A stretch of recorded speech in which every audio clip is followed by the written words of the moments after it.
Assalamualaikum warahmatullahi wabarakatuh. Innal hamdalillah nahmaduhu wa nasta'inuhu wa nastaghfiruh wa na'udzu billahi min sururi anfusina wa sayyiati a'malina. May yahdihillahu fala mudhillalah wa may yudlil fala hadiyalah.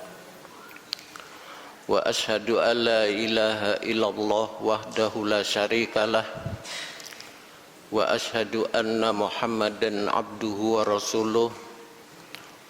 Allahumma salli wa sallim ala nabiyyina Muhammad wa ala alihi wa sahbihi ajma'in, amma ba'd. Ya ayyuhalladzina amanu taqullaha haqqa tuqatih wala tamutunna illa wa antum muslimun. Bapak-bapak, ibu-ibu, hadirin yang dirahmati Allah, pertama-tama marilah kita bersyukur kepada Allah dengan mengucap alhamdulillah, karena kita telah mendapat karunia dapat hadir untuk melaksanakan kewajiban kita sholat maghrib dengan berjamaah. Kemudian kita dapat melaksanakan kewajiban menuntut ilmu agama,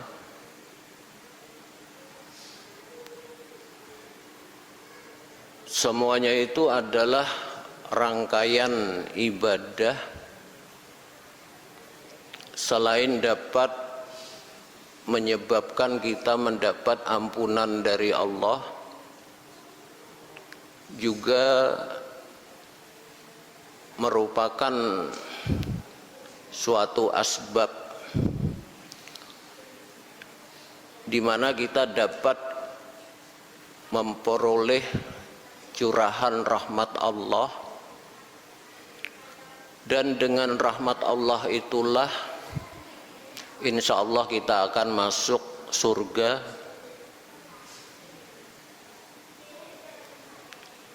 Dulu pernah ulun menyampaikan, bertakwa dengan sungguh-sungguh harus memiliki 5 prinsip. Yang pertama adalah fastabiqul khairat, munculnya sikap berlomba untuk mendapatkan karunia dan rahmat Allah. Allah berfirman, wasari'u ila maghfiratin mir rabbikum wa jannatin arduhas samawati wal ard uiddat lil muttaqin. Bersegeralah kalian menuju ampunan Tuhan kamu dan surga yang luasnya seluas langit dan bumi, disediakan bagi orang-orang yang bertakwa, disediakan bagi orang-orang yang mau melaksanakan perintah-perintah Allah dan meninggalkan larangan-larangan Allah.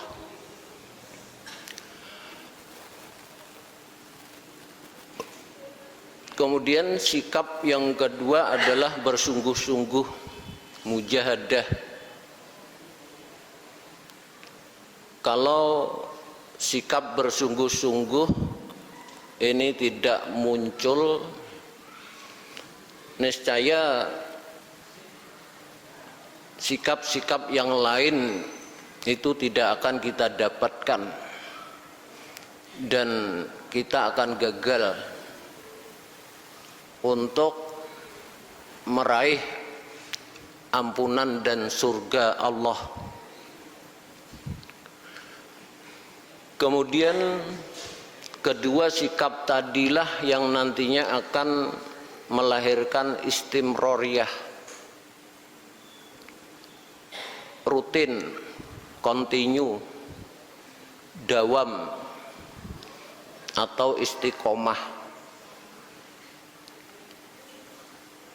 Sehingga dalam riwayat ada sahabat yang 60 tahun tidak pernah ketinggalan sholat berjamaah.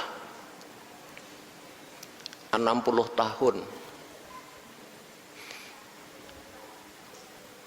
Ini semua karena kesungguhan yang dilandasi dengan prinsip-prinsip tersebut. Sebenarnya ada 5 prinsip. Yang keempat tawajun, seimbang, tahu hak dan kewajiban. Ada sahabat ingin sholat sepanjang malam tidak akan tidur, Rasulullah marah. Ada sahabat yang mau ibadah terus, nggak mau kawin, Rasulullah marah. Ada sahabat yang mau puasa terus tidak akan berbuka, Rasulullah juga marah. Sholatlah, tapi kewajiban lain tetap harus diperhatikan. Allah yang Maha Pemurah memberikan kepada hamba-hambanya yang soleh waktu untuk mendapatkan ampunan dari Tuhan dan mendapatkan surga. Itu sangat banyak. Bulan Ramadan lewat, waktu terbaik 10 terakhir dari bulan Ramadan,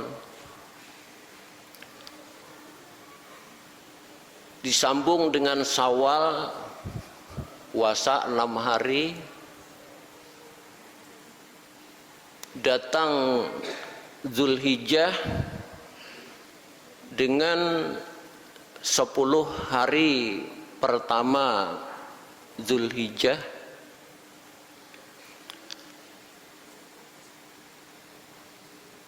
Syekhul Islam Ibnu Taimiyah mengatakan 10 hari pertama bulan Zulhijjah lebih baik dari 10 hari terakhir bulan Ramadan karena siangnya.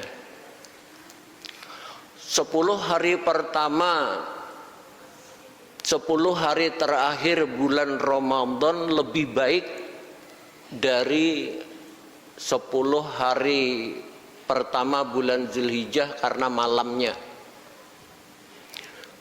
10 hari terakhir ada Lailatul Qadar. 10 hari bulan Zulhijjah amal soleh yang kita lakukan pada saat itu baik siang maupun malam lebih baik dari amal-amal yang lain. Para sahabat bertanya, wala jihadu fi sabilillah ya Rasulullah, tidak juga jihad fi sabilillah. Wala jihadu fi sabilillah, tidak juga jihad fi sabilillah. Illa rajulun kharaja binafsihi wa malih, kecuali seseorang yang keluar dengan dirinya dan hartanya, summa lam yarji, min dzalika bisyai'un. Kemudian dia datang tanpa membawa apapun. Dia tidak kembali dengan membawa apapun, artinya mati syahid. Jadi hanya mati syahidlah yang dapat mengalahkan amalan yang dilakukan pada waktu 10 hari pertama bulan Zulhijjah. Oleh karena itu benar sekali kalau para sahabat setelah Ramadan habis 6 bulan mereka berdoa supaya amalnya diterima. Kemudian 6 bulan berikutnya berdoa supaya bisa berjumpa dengan bulan Ramadan. Hadirin, kalau lalai terhadap bulan Zulhijjah yang baru saja kita lewatkan, amat sangat rugi. Demi Allah sangat rugi. Baik amalan puasanya, sedekahnya, takbirannya, kemudian amalan-amalan yang lain, yang amalan-amalan itu hanya ada di dalam bulan Zulhijjah. Setelah 2 momen yang diberikan kepada kita orang-orang beriman, akhir Ramadan, awal Zulhijjah hilang, apakah masih ada? Masih. Dalam 1 minggu ada hari Jumat. Di hari Jumat kita diperintahkan memperbanyak baca sholawat malamnya atau siangnya. Di hari Jumat ada saat kalau kita berdoa pasti dikabulkan. Saatnya kapan? Yang paling rojih adalah sesudah sholat asar menjelang maghrib. Karena itu bapak-bapak dan ibu-ibu, kalau hari Jumat upayakan besongsong ke masjid sebelum sholat maghrib, kira-kira 1/4 jam, sholat 2 rakaat, berdoalah, karena disitulah waktu yang makbul. Kemudian pada setiap hari itu banyak waktu-waktu yang apabila kita berdoa dikabulkan. Dalam kesempatan ini saya ingin menerangkan kepada hadirin sekalian salah satu keutamaan yang diberikan oleh Allah kepada kita orang-orang beriman. Waktu itu apa? Yaitu keutamaan sholat subuh. Hal ini perlu menjadi perhatian karena pada umumnya umat Islam pada saat ini kalau sholat subuh jumlah jamaahnya sedikit dibandingkan dengan sholat-sholat yang lain. Oleh karena itu di sini perlu motivasi melalui suatu ilmu, baik itu ayat Al-Quran maupun sabda Nabi, yang mana Nabi kita yang tercinta Nabi Muhammad SAW tidak berkata melainkan berdasarkan wahyu. Wala yantiqu anil hawa illa wahyu yuha. Tidak berkata berdasarkan hawa nafsu, tetapi berkata berdasarkan wahyu. Oleh karena itu pasti benar. Kita umat Islam nggak boleh ragu dengan perkataan Rasulullah tentang kebenarannya, dan kita hendaklah berlomba-lomba untuk mengamalkan apa yang Rasulullah katakan. Keutamaan sholat subuh yang pertama dari Jundab bin Abdillah radhiyallahu anhu, Rasulullah SAW bersabda, man salat subha fahuwa fi dimmatillah. Barang siapa yang salat subuh maka dia berada pada jaminan Allah.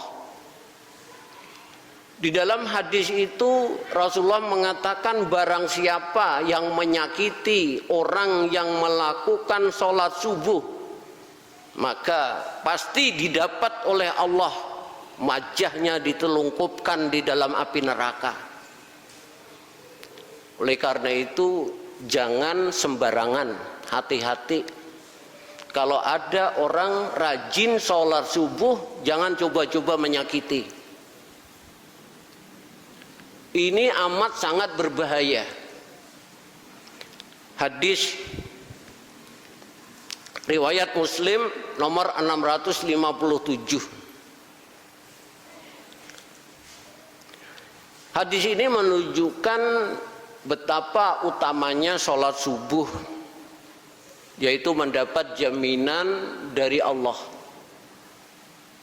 Bukan sekadar jaminan dari perbuatan orang yang menyakiti dia, tetapi jaminan-jaminan yang menjadi keperluan dia pada hari itu akan didapatkan. Kenapa? Karena Allah itu Rabb, pencipta alam, pengatur alam. Allah itu Rabb yang menguasai alam, yang membagi rizki. Bahkan termasuk dengan sholat subuh kita akan mendapatkan bagian rizki. Rasulullah pernah berkata kepada Fatimah, wahai Fatimah bangun, Allah membagi rizki. Jadi itu yang pertama. Yang kedua dari Abu Musa, Nabi Shallallahu Alaihi Wasallam bersabda, Sholal bardaini dakhalal jannah. Barang siapa mengerjakan sholat bardain, yaitu subuh dan asar, maka ia akan masuk surga. Hadis riwayat Bukhari nomor 574, Muslim nomor 635.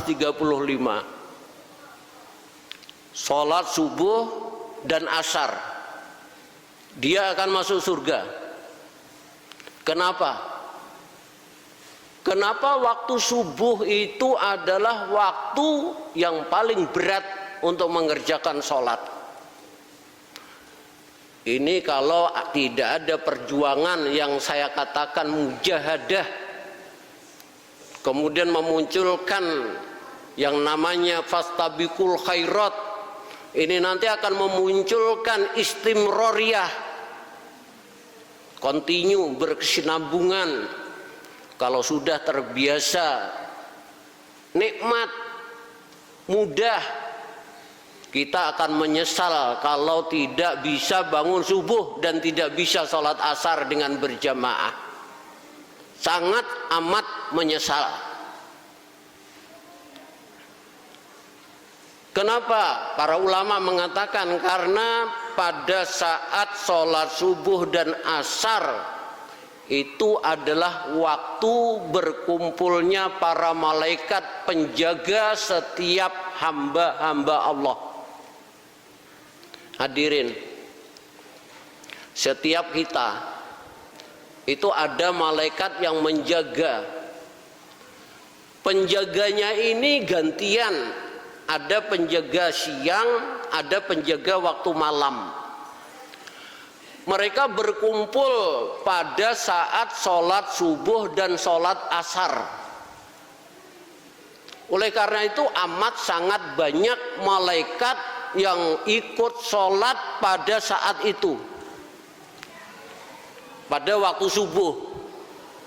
Yang menjaga kita itu dua malaikat kumpul. Yang tugas waktu malam naik ke atas, lapor kepada Allah, ya Allah, si fulan tatkala ku tinggalkan dia dalam keadaan sholat subuh berjamaah, Ya Allah, si fulan waktu saya datang melaksanakan tugas, dia sholat asar berjamaah. Setelah bertugas, subuhnya selesai, ikut sholat berjamaah, kemudian naik ke atas lapor, ya Allah, dia waktu kutinggalkan dalam keadaan sholat subuh berjamaah. Kalimat ini saja sudah mengerikan. Bagaimana kalau sampai-sampai laporan itu si fulan nggak ada, sholat subuh nggak kelihatan, sholat asar nggak kelihatan, masih tidur.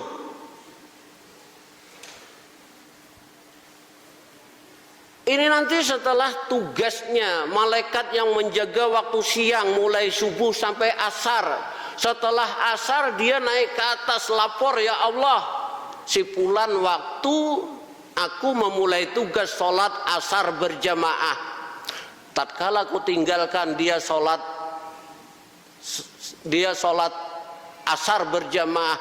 Tatkala aku memulai tugas dia sholat subuh berjamaah. Tatkala aku tinggalkan sholat asar berjamaah.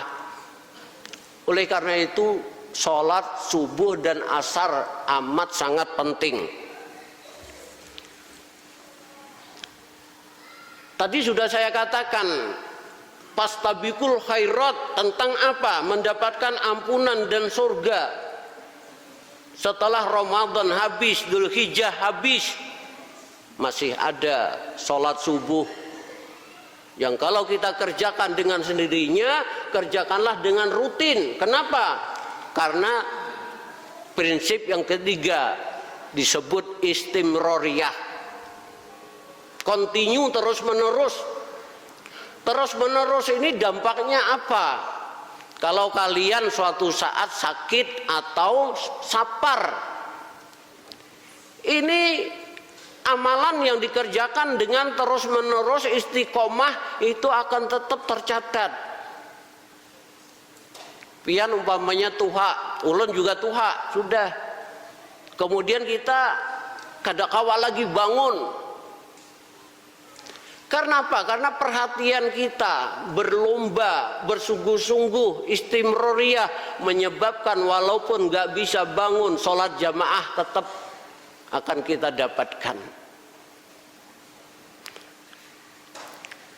Jadi oleh karena itu di dalam hadis riwayat Bukhari nomor 137, Muslim 632, Rasulullah bersabda, wa tajtami'u malaikatul laili wa malaikatun nahar fi sholatil fajr. Berkumpul malaikat penjaga pada waktu malam dan pada waktu siang, berkumpul pada sholat fajar, sholat subuh. Perkataan Rasulullah ini bukan berdasarkan hawa nafsu, tetapi berdasarkan wahyu yang kita harus yakin, hakul yakin ini adalah kebenaran, sehingga bisa menimbulkan perlombaan. Gak seperti kita yang ada-ada, sop di muka kosong, kadang-kadang dorong-dorongan, ayo maju, sampean aja. Mestinya berlomba. Di dalam hadis diterangkan, seandainya kalian tahu keutamaan sop pertama, kalian akan berundi untuk mendapatkannya. Bukan dorong-dorongan, tidak mau mendapatkan, mengambil peluang. Kemudian yang ketiga adalah Ibnu Battal rahimahullah berkata, sholat subuh seseorang mendapat perhatian Allah pada hari kiamat, karena dua sholat ini berkumpulnya malaikat dan siang dan malam hari. Dalam Al-Quran dikatakan, aqimus sholata liduluki syamsi ila ghosakil lail wa qur'anal fajri, dan wa qur'anal fajri ini artinya adalah sholat subuh. Inna Qur'anal fajri, sesungguhnya sholat subuh karena mashuda, adalah sholat yang disaksikan. Ini dalil bahwa malaikat berkumpul.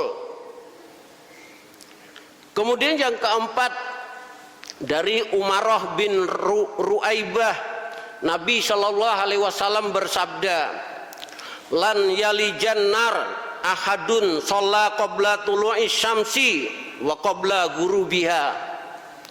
Tidak akan masuk neraka orang yang melaksanakan sholat sebelum terbitnya matahari, yaitu sholat subuh, dan sholat sebelum tenggelamnya matahari, yaitu sholat asar.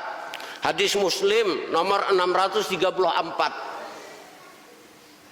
Dengan ucapan Rasulullah ini, apakah hati kita tidak bergetar untuk melaksanakan sholat subuh dengan berjamaah? Tidak akan masuk neraka. Kalian kenal enggak dengan neraka?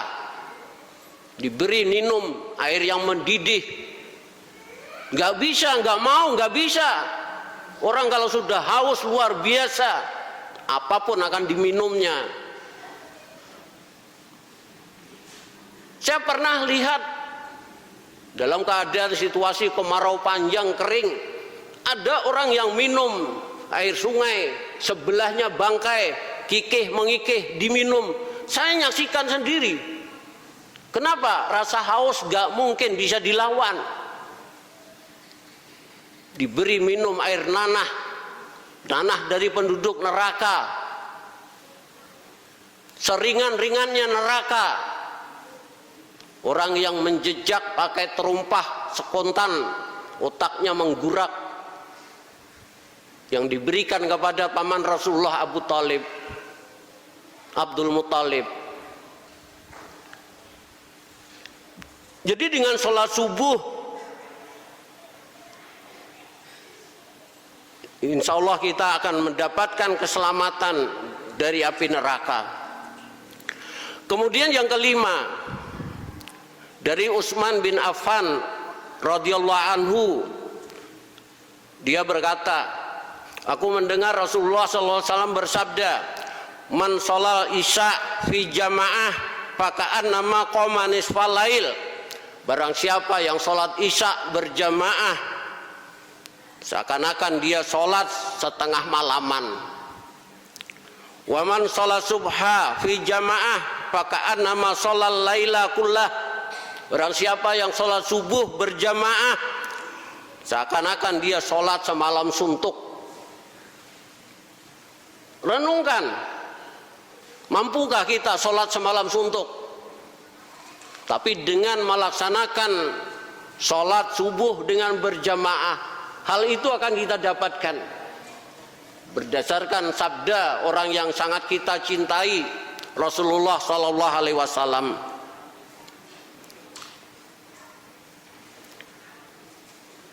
Kemudian yang keenam, dari Abu Hurairah radhiyallahu anhu, Rasulullah Sallallahu Alaihi Wasallam bersabda, walau ya'lamuna ma fi atamah wa subhi la atauhuma walau habwa. Seandainya mereka mengetahui pahala sholat isya dan subuh, pasti mereka akan mendatanginya walaupun dengan merangkak. Hadis Bukhari nomor 615 dan Muslim nomor 437.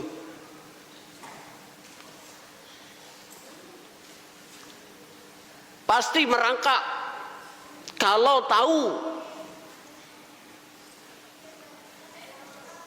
Pian sering mendengar sholat sunat fajar aja lebih baik dari seisinya, dunia seisinya.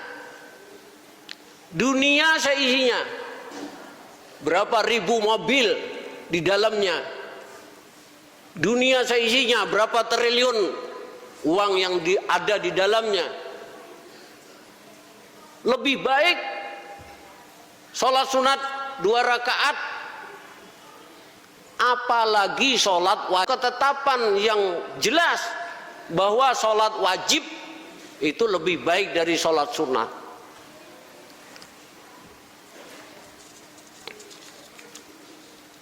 Hadis yang saya bacakan tadi adalah riwayat Muslim nomor 437 dan Bukhari 615. Dari Abu Hurairah radhiyallahu anhu berkata, "Laisa sholatun asqala alal munafiqina min sholatil fajr wal isya." Tidak ada sholat yang paling berat bagi orang munafik pada sholat subuh dan isya. Yang perlu direnungkan apa? Kalimat munafik. Sholat yang berat bagi munafik adalah sholat subuh dan isya. Setiap orang beriman pasti khawatir kalau tidak melaksanakan sholat subuh dan isya. Khawatir apa? Kalau terbuat di dalam munafik. Munafik itu tempatnya di mana? Fi asfali safilin, di neraka yang paling rendah, lebih rendah dari orang kafir, karena sifatnya mengganggu, menghiruk orang Islam. Oleh karena itu tempatnya paling rendah. Mestinya ini menjadi satu bahan renungan. Aku kada sholat subuh berjamaah, aku kada sholat isya berjamaah. Usia aku ini termasuk munafik. Mestinya berpikir seperti itu. Hadis Bukhari nomor 657, Muslim nomor 651. Imam Malik rahimahullah meriwayatkan dari Ibnu Syihab dari Abu Bakar bin Sulaiman bin Abi Hasmah menceritakan,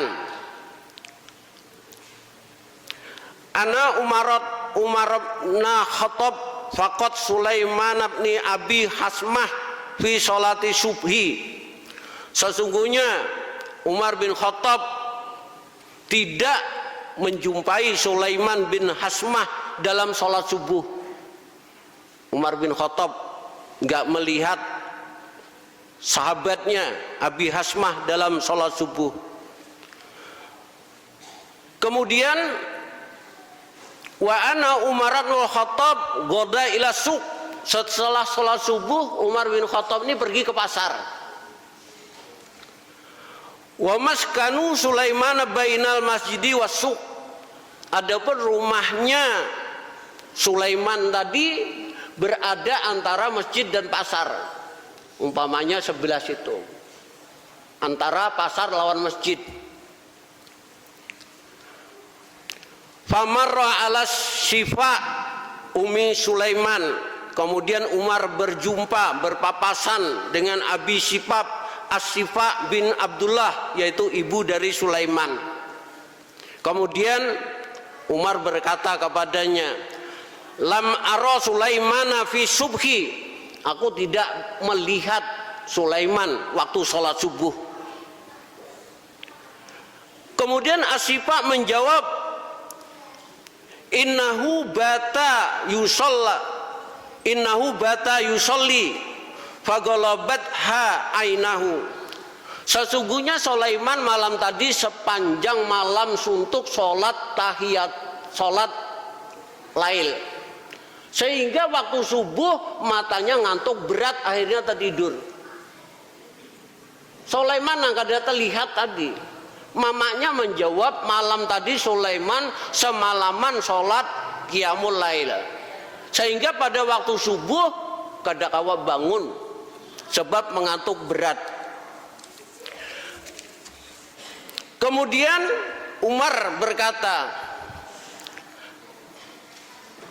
An ashada sholata subhi fi jamaah ahabu ilayya min an aquma lailah.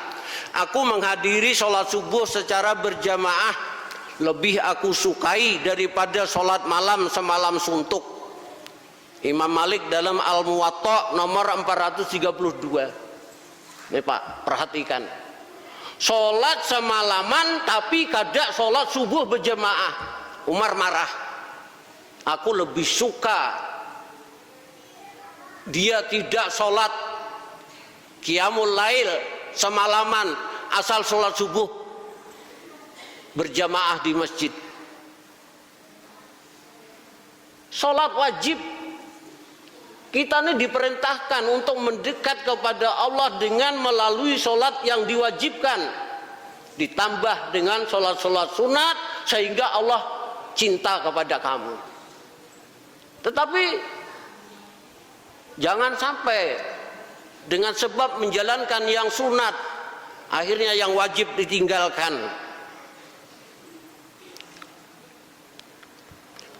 Kemudian rakaatal fajri khairum minad dunya wa ma fiha.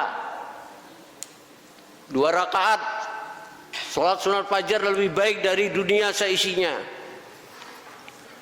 Kemudian dari Umar bin Ka'ab radhiyallahu anhu, beliau berkata, suatu hari Rasulullah sallallahu alaihi wasallam salat subuh bersama kami. Kemudian beliau berkata, "Asyahidun fulan, apakah si fulan hadir?" Para sahabat menjawab tidak. Rasulullah bertanya yang kedua, "Asyahidun fulan, apakah si fulan hadir?" Para sahabat menjawab tidak. Rasulullah sallallahu alaihi wasallam kemudian bersabda, sesungguhnya 2 salat ini, Isya dan subuh, adalah salat yang paling berat dikerjakan bagi orang-orang munafik. Inna hataini sholataini asqalus sholawati ala munafikin. Yang paling berat bagi orang-orang munafik. Rasulullah menyatakan, walau ta'lamuna ma fihima la ataitumuhuma walau habban ala rukab. Tandanya mereka tahu besarnya pahala yang didapat bagi orang yang sholat subuh berjamaah, niscaya dia akan hadir dengan merangkak. Oleh karena itu Rasulullah tatkala ada orang buta minta rukhsah, keringanan agar tidak sholat berjamaah karena nggak ada yang nuntun ke masjid, Rasulullah mengabulkan permintaannya. Begitu berpaling, Rasulullah berkata, kamu dengar azan dek? Dengar. Kalau dengar, datangi. Bukannya kejam, tapi Rasulullah tahu besarnya pahala sholat subuh dengan berjamaah. Bukan cuma sholat subuhnya, pian melangkahkan kaki berwudu dengan baik, kemudian melangkahkan kaki, setiap langkahnya derajat naik, selangkah berikutnya diampuni dosanya, begitu seterusnya.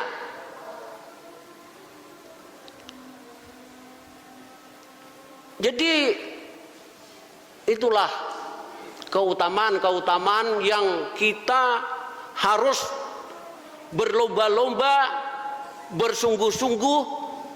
Kemudian selanjutnya istimroriyah.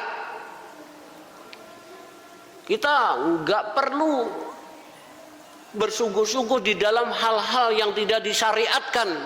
Bersungguh-sungguhlah di dalam masalah yang disyariatkan, sehingga kita akan sampai kepada tujuan kita. Mudah-mudahan bermanfaat bagi kita. Subhanakallahumma wa bihamdika asyhadu an la ilaha illa anta astaghfiruka wa atubu ilaik. Assalamualaikum warahmatullahi wabarakatuh.